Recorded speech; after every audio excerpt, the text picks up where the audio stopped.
Magandang araw po sa inyong lahat, lalo na sa ating mga pinuno, kawal at kawani ng Hukbong Katihan ng Pilipinas. Ako po si Father Dion, ang Post-Catholic Chaplain ng Headquarters and Headquarters Support Group of the Philippine Army. At ito po ang salita ng Diyos, ang ating gabay. Ngayon po ay Friday, July 25, 2025 at ginugunita po natin ang kapistahan ni San Santiago Apostol.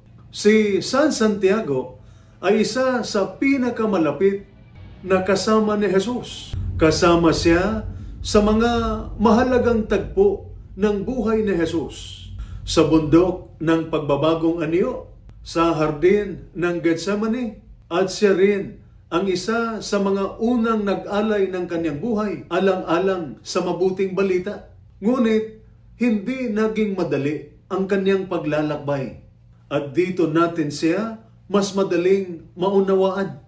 Ayon po sa ating ebanghelyo ngayong araw, humiling ang ina nina Santiago at Juan na maupo ang kanyang mga anak sa kanan at kaliwa ni Jesus sa kanyang kaharian.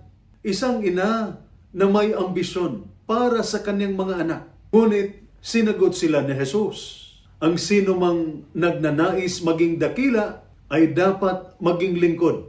Ang tunay na kadakilaan ay hindi nasusukat sa posisyon, kundi sa paglilingkod ng may kababaang loob. Hindi sa dami ng kapangyarihan, kundi sa pusong handang tumulong kahit walang papuri. Si Santiago ay unti-unting natutong magpakumbaba. Sa huli, inialay niya ang kanyang buhay bilang saksi ni Kristo. Hindi para sa karangalan, kundi para sa pananampalataya. Sa ating unang pagbasa, mula sa ikalawang sulat ni San Pablo sa mga taga-Korinto, sinabi ni San Pablo, ang biyaya ng Diyos ay nasa mga palayok ng putik.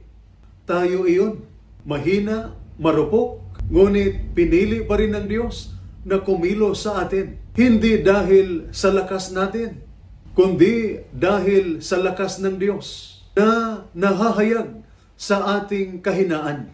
Tulad ng mga sundalo, magulang o lingkod bayan, madalas tayong napapagod, nasasaktan at tila nag-iisa. Ngunit paalala ni San Pablo, pinag-uusig, ngunit hindi pinabayaan, ibinabagsak, ngunit hindi nasisira. Ang ating hirap ay hindi nasasayang kung ito ay inialay sa Diyos. Tulad ni Santiago, maaari rin tayong makahanap ng layunin sa gitna ng ating sakripisyo. Kaya ngayong kapistahan ni San Santiago, maaaring may tanong natin sa ating sarili, ako ba'y naglilingkod upang mapansin o dahil sa pagmamahal? Ako ba'y namumuno ng mayabang o may puso ng lingkod? Handa ba akong iwan ang ambisyon para sundin si Jesus? Ang tunay na kadakilaan ay hindi pagiging una, kundi pagiging tapat. Hindi para sa pansariling dangal, kundi para sa paglilingkod. Ito po ang salita ng Diyos, ang ating gabay. Manalangin tayo. Panginoon, gaya ni San Santiago, turuan mo kaming maglingkod ng may kababaang loob. Bigyan mo kami ng lakas sa panahon ng pagod, ng pananampalataya sa gitna ng aming kahinaan, at ng pusong handang magmahal at magsakripisyo para sa iyo at sa aming kapwa. Amen. At sumainyo at sa inyong pamilya ang pagpapala ng makapangyarihang Diyos, Ama, Anak at Espiritu Santo. Amen.